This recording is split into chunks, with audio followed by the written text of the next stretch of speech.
Olá, queridos espectadores! Antes de começarmos, por favor se inscrevam para ficarem conectados com histórias que importam. Hoje estou compartilhando algo que mudou tudo o que eu pensava saber sobre família, lealdade e poder oculto. Eu sou Ana, tenho 35 anos e pensava que entendia a dinâmica da minha família. Essa ilusão se despedaçou no que deveria ter sido o dia mais feliz da vida do meu irmão Marcos. Na manhã do casamento dele, cheguei ao local da cerimônia cedo, empolgada para ajudar com os preparativos finais. O que presenciei na suíte da noiva fez meu sangue gelar. Marcos estava tendo uma conversa animada com nossa mãe sobre os arranjos da cerimônia, e ouvi palavras que ainda ecoam na minha mente. Não precisamos do pai me levando ao altar ou fazendo discursos. Ele é constrangedor. Esse trabalho simples dele, essas visões antiquadas, não combina com a imagem que queremos passar. Meu coração parou. Nosso pai, Roberto, tinha trabalhado em dobrados turnos na fábrica por 30 anos para pagar a faculdade do Marcos, para pagar por esse mesmo casamento. Ele estava tão orgulhoso, falando há meses sobre seu discurso, sobre levar o filho ao altar na tradição que sempre sonhou. Mas havia mais. Descobri que eles deliberadamente deram ao papai o horário errado da cerimônia. Disseram que começava 1 hora mais tarde. Planejavam ter o casamento inteiro sem ele nem saber, e depois alegar que foi um mal-entendido. A traição era tão calculada, tão cruel, que me senti fisicamente enjoada. Isso não era apenas exclusão, era a humilhação deliberada do homem que sacrificou tudo por nós. Vocês já sentiram o chão desaparecer debaixo dos pés por causa de uma traição inesperada? Quando os convidados começaram a chegar, observei a elaborada farsa se desenrolar. Marcos havia pedido para nosso tio rico levá-lo ao altar. Mamãe disse a todos que papai estava atrasado do trabalho, pintando-o como pouco confiável quando na verdade ele estava sentado em casa com seu melhor terno, esperando pelo horário certo. O local era espetacular, muito além do que nossa família normalmente poderia custear. Lustres de cristal, flores importadas, uma lista de convidados cheia de amigos da alta sociedade dos novos sogros do Marcos. Comecei a entender a vergonha que Marcos sentia de nossa origem humilde, das mãos calejadas do papai e sua maneira simples de falar. Mas observando tudo isso, senti uma raiva que nunca havia experimentado. Isso não era apenas sobre escalada social, era sobre apagar o homem que tornou tudo possível. Papai, que ensinou Marcos a andar de bicicleta, que comparecia a todas as peças escolares, que trabalhou horas extras por anos para pagar o diploma de administração do Marcos. Liguei para o papai com as mãos tremendo. Oi, querida, ele disse alegremente. Acabei de me arrumar para ir. Estou tão animado para fazer meu discurso. A inocência na voz dele quase me quebrou. Ele não fazia ideia de que seu próprio filho estava prestes a rejeitá-lo publicamente. Desliguei sem explicar, paralisada pela crueldade do que estava acontecendo. Como eu poderia contar para ele? Como eu poderia protegê-lo dessa traição devastadora? Como vocês reagiriam se suas vidas fossem viradas de cabeça para baixo da noite para o dia? Sentada naquela suíte luxuosa da noiva, observando a traição da minha família se desenrolar, uma lembrança surgiu que mudou tudo. 3 meses atrás, recebi uma ligação que mantive em segredo de todos. Senhora Silva, aqui é João Santos da Santos, Oliveira e Associados. Estamos tentando entrar em contato sobre seu caso de herança. Eu estava tão ocupada com o trabalho na época que mal processei isso. Minha tia-avó Helena, que havia falecido 6 meses antes, tinha me deixado algo significativo. Eu sabia que tia Helena era rica, nunca se casou, não teve filhos, e construiu um negócio de importação bem-sucedido décadas atrás. Mas assumi que qualquer herança seria modesta, talvez o suficiente para quitar alguns empréstimos estudantis. O advogado foi persistente, deixando várias mensagens na caixa postal que ignorei devido à minha agenda corrida como administradora hospitalar. Mas sentada ali, vendo meu pai sendo sistematicamente apagado do casamento do filho, aquela ligação de repente pareceu crucial. E se o presente da tia Helena fosse maior do que imaginei? E se eu tivesse recursos que nem sabia que possuía? Saí da suíte da noiva e finalmente retornei à ligação do advogado. Senhora Silva, estou tentando contatá-la há meses. O espólio da sua tia-avó é bastante substancial. Quando a senhora pode vir discutir os detalhes?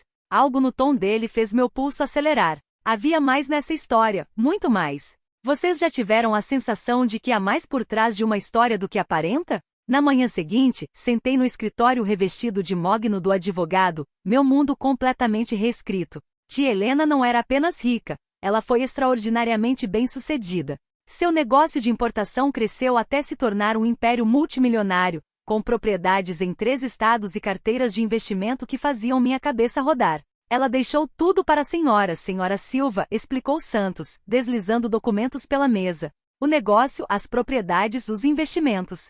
Sua herança totaliza aproximadamente 45 milhões de reais. Fitei os papéis, mal conseguindo respirar. Por que eu? Por que não dividir entre todas as sobrinhas e sobrinhos? Ela foi muito específica, disse ele, puxando uma carta manuscrita. Disse que você era a única que a visitava sem querer nada, a única que realmente se importava com ela como pessoa, não com o dinheiro dela. Era verdade. Enquanto meus primos e até mesmo Marcos sempre foram educados mas distantes com tia Helena, eu genuinamente gostava da companhia dela. Suas histórias, seu humor afiado, sua sabedoria não convencional. Eu a visitava mensalmente e levava livros, ouvia suas aventuras de viagem. Não porque sabia que ela era rica, mas porque a amava. A carta continuava. Ana tem o coração de seu avô. Ela valoriza pessoas mais que posses, lealdade mais que status. Confio que ela usará esse presente sabiamente e protegerá aqueles que merecem proteção. Protegerá aqueles que merecem proteção. As palavras ecoaram enquanto pensava no papai, sentado em casa com seu melhor terno, completamente inconsciente da traição do filho. Que segredos vocês guardam que ninguém suspeita? Armada com meus recursos recém-descobertos e queimando de propósito, comecei a planejar. O casamento ainda estava a 5 dias de distância. Tempo suficiente para orquestrar algo que exporia essa traição adequadamente. Primeiro, contactei discretamente a coordenadora do local. Gostaria de fazer uma doação adicional para garantir que este casamento seja perfeito, disse, transferindo 20 mil reais para cobrir arranjos extras. Isso me deu acesso interno a todos os detalhes do planejamento e atenção total da coordenadora. Em seguida, contratei um investigador particular, não para nada dramático, apenas para documentar o engano deliberado. Registros de telefone mostrando as mentiras que Marcos e mamãe contaram ao papai, evidência da manipulação temporal calculada. Queria fatos, não apenas emoções. Também entrei em contato com o colega de quarto do Marcos na faculdade, David, que permaneceu próximo à nossa família. David, você sabia que papai não vai levar o Marcos ao altar? Perguntei casualmente. Sua reação chocada confirmou que suspeitei. O quê? Mas seu pai pagou toda a educação do Marcos. Ele estava tão animado com o discurso que está preparando. Isso não faz sentido. Comecei a contactar discretamente outros convidados, ex-colegas do papai, amigos da família que conheciam nossa história há décadas. Não para fofocar, mas para garantir que as pessoas certas entendessem o que realmente estava acontecendo. A ligação mais importante foi para a noiva do Marcos, Júlia. Ela era doce, mas havia sido completamente influenciada pela nova perspectiva do Marcos sobre nossa família. Era a hora dela aprender a verdade sobre o homem que tornou seu casamento de contos de fadas possível. O que vocês fariam se tivessem o poder de virar o jogo sem ninguém saber? 2 dias antes do casamento, Marcos me ligou, sua voz pingando condescendência. Ana, preciso que você mantenha o papai ocupado na manhã de sábado. Diga que precisa de ajuda com algo no seu apartamento. Não quero que ele apareça cedo, e você sabe, cause problemas. Problemas, repeti minha voz cuidadosamente neutra. Vamos, você sabe como ele fica. Todo emocional e sentimental. Este é um evento sofisticado, não um churrasco de quintal. Os pais da Júlia são pessoas influentes. O pai dela é do conselho do hospital. A mãe dela coordena o circuito de caridade. Eles têm certas expectativas. A ironia era impressionante. O pai da Júlia estava no conselho do hospital onde eu trabalhava, embora Marcos não soubesse da minha promoção recente para administradora sênior. Nem que Dr. Oliveira e eu desenvolvemos uma relação profissional no último ano. Marcos, disse cuidadosamente, papai sacrificou tudo pela sua educação, por este casamento. Ele está ensaiando seu discurso há meses. Marcos riu, literalmente riu. Esse é exatamente o problema, Ana. Suas pequenas histórias da fábrica, seus discursos de quando eu tinha sua idade. É constrangedor. Estamos nos movendo em círculos diferentes agora. Às vezes você tem que deixar o passado para trás para abraçar seu futuro. A frieza na voz dele me chocou. Isso não era apenas sobre ansiedade social ou nervos pré-casamento. Meu irmão genuinamente se convenceu de que nosso pai, o homem que moldou seu caráter, financiou seus sonhos, estava agora abaixo dele. Não se preocupe, continuou Marcos. Depois da lua de mel, quando as coisas se acalmarem, vamos convidá-lo para jantar. Mas o dia do casamento precisa ser perfeito. Vocês já testemunharam alguém no auge da arrogância prestes a cair? A manhã de sábado chegou com o tempo perfeito. Passei a noite finalizando meus preparativos, meu coração batendo com antecipação e fúria justa. Às 10 horas, visitei papai em casa. Ele já estava vestido com seu melhor terno, o mesmo que usou na formatura do Marcos, cuidadosamente ajustando a gravata no espelho. Querida, ele sorriu. Estou acordado desde o amanhecer, animado demais para dormir. Tenho meu discurso memorizado, mas trouxe fichas só por precaução. 32 anos de casamento me ensinaram a sempre ter um plano B. Ele riu da própria piada, os olhos brilhando de orgulho. Na mesa de cabeceira, notei um pequeno presente embrulhado. O que é isso, pai? Ah, isso é para o Marcos. É o relógio de bolso do avô dele, seu avô. Estive guardando para o dia do casamento dele. Tem uma gravação. O tempo revela todas as verdades. Pensei que era apropriado para um homem começando sua vida de casado. O simbolismo não passou despercebido por mim. O tempo revela todas as verdades, de fato. Pai, disse gentilmente, preciso que confie em mim hoje. O que quer que aconteça, o que quer que veja ou ouça, saiba que você é amado e respeitado mais do que poderia imaginar. Ele pareceu confuso, mas apertou minha mão. Claro, querida. Você está se preocupando demais. Vai ser um dia lindo. No local, pude ver Marcos e mamãe fazendo os preparativos finais, completamente inconscientes de que seu engano cuidadosamente orquestrado estava prestes a se desmoronar da maneira mais pública possível. O que vocês fariam para expor uma grande injustiça? O momento chegou às 14h30.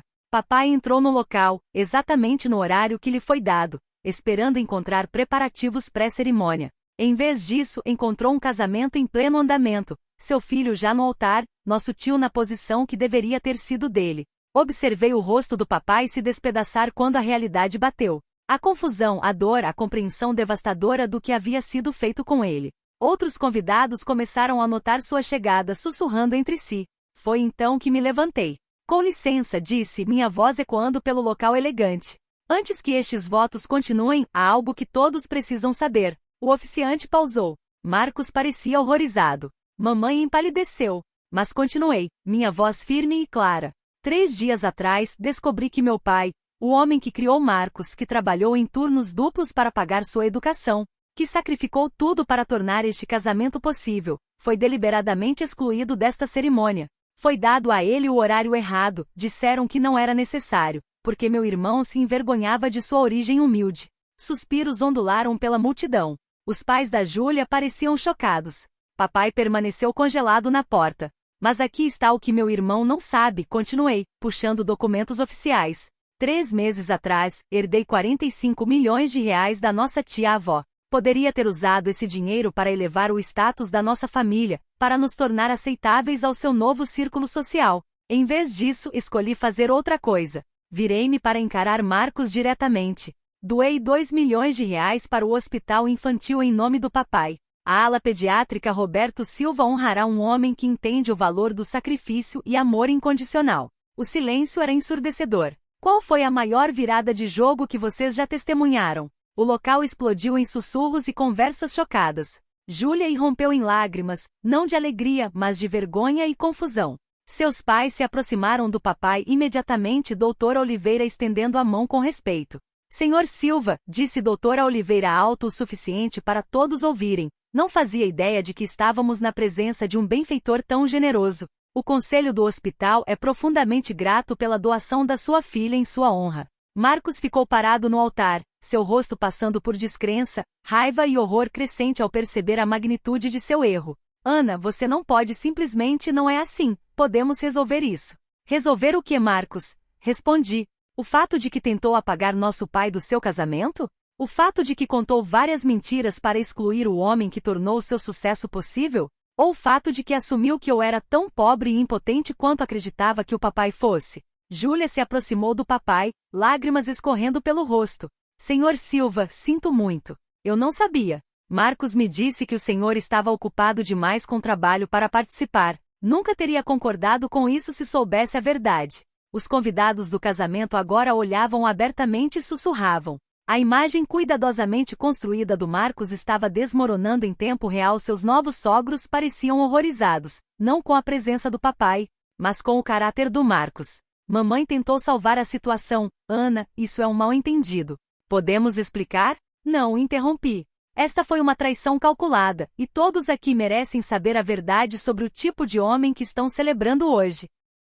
Como vocês reagiriam se tivessem o poder de decidir o destino de alguém que os prejudicou? O casamento continuou, mas foi para sempre mudado.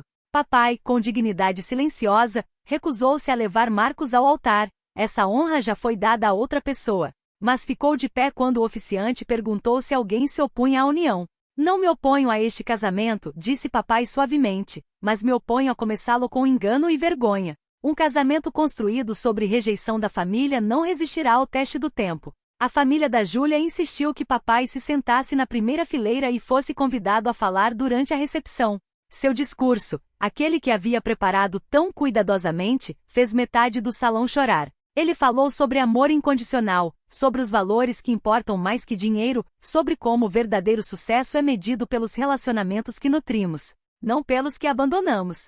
Marcos mal falou com alguém pelo resto da noite. Vários convidados me procuraram em particular, expressando admiração por defender o papai e decepção com o comportamento do Marcos. A mãe da Júlia me puxou de lado. Seu irmão tem sorte de ter uma irmã como você, e seu pai tem sorte de ter uma filha que entende lealdade. Poucas famílias têm esse tipo de integridade hoje em dia. Nas semanas seguintes, a história se espalhou por ambas as famílias e círculos sociais. A reputação do Marcos sofreu significativamente, não por causa de sua origem humilde, mas por causa de seu caráter. Vários de seus contatos profissionais reconsideraram seus relacionamentos com ele. Papai, enquanto isso, tornou-se uma espécie de herói local quando o hospital divulgou a doação e sua história inspiradora. Após uma grande tempestade, qual é o primeiro passo em direção à paz? 6 meses depois, minha vida havia se transformado completamente. Assumi o negócio da tia Helena, descobrindo uma paixão por comércio internacional e filantropia que nunca soube que possuía. A missão da empresa sempre foi construindo pontes entre culturas, algo que ressoou profundamente com meu novo entendimento de família, lealdade e verdadeiro sucesso. Papai inicialmente ficou desconfortável com a atenção da doação ao hospital, mas gradualmente abraçou seu novo papel como defensor de famílias trabalhadoras. Começou a falar em eventos sobre a dignidade do trabalho honesto e a importância de permanecer fiel aos seus valores. Sabe, Ana me disse numa manhã tomando café, passei 30 anos sentindo que talvez não fosse bem-sucedido o suficiente, inteligente o suficiente, sofisticado o suficiente. O casamento do seu irmão me ensinou algo importante. Sucesso não é sobre impressionar pessoas. É sobre ser alguém digno de respeito, mesmo quando ninguém está olhando. Usei minha herança estrategicamente não apenas para grandes gestos, mas para mudanças significativas. Estabeleci um fundo de bolsas para filhos de operários, financiei um programa de treinamento profissional, e discretamente ajudei várias famílias em nossa comunidade com despesas médicas e educacionais. Marcos e eu lentamente começamos a reconstruir nosso relacionamento, embora nunca fosse o mesmo. Ele havia sido humilhado pela experiência e estava gradualmente aprendendo a valorizar substâncias sobre imagem. Júlia se tornou uma das maiores apoiadoras do papai, frequentemente trazendo seu novo bebê para visitá-lo. O que vocês fariam para construir uma vida ainda melhor após superar um desafio? Hoje, enquanto reflito sobre aquele momento crucial quando me levantei e parei os votos do casamento do meu irmão, percebo que não se tratava apenas de defender meu pai. Tratava-se de defender a verdade, sobre família, sobre lealdade, sobre os valores que realmente importam na vida. Minha herança me deu poder financeiro, mas meu pai já havia me dado algo muito mais valioso, a compreensão de que o verdadeiro valor não se mede em reais ou status social, mas em como tratamos as pessoas que nos amam incondicionalmente. O relógio de bolso que papai planejou dar ao Marcos naquele dia agora fica na minha mesa, sua gravação. O tempo revela todas as verdades, servindo como lembrete diário. O tempo realmente revelou a verdade naquele dia, e continua revelando verdade sobre caráter, família e o que realmente importa. Aprendi que às vezes o maior presente que podemos dar a alguém não é dinheiro ou status, é a coragem de defendê-la quando ela não pode se defender. Papai passou sua vida inteira protegendo e provendo para sua família. Naquele dia finalmente chegou a hora de sua família protegê-lo. O escândalo do casamento se tornou uma bênção disfarçada, mostrando quem realmente éramos e quem queríamos nos tornar. Marcos aprendeu humildade, Júlia aprendeu o valor da família autêntica. E eu aprendi que às vezes a coisa mais poderosa que você pode fazer com riqueza e influência é usá-las para honrar as pessoas que moldaram seu caráter. Papai ainda trabalha na fábrica por escolha agora, não por necessidade. Mas também faz trabalho voluntário no hospital, orientando pais jovens e lembrando-os de que o maior legado não é o que você deixa para trás. São os valores que você instila nas pessoas que ama. Se esta história os inspirou, por favor, compartilhem. Alguém pode precisar desta mensagem sobre defender a família, lealdade e a coragem de falar a verdade ao poder. Lembrem-se, o tempo sempre revela a verdade, e o caráter sempre importa mais que status.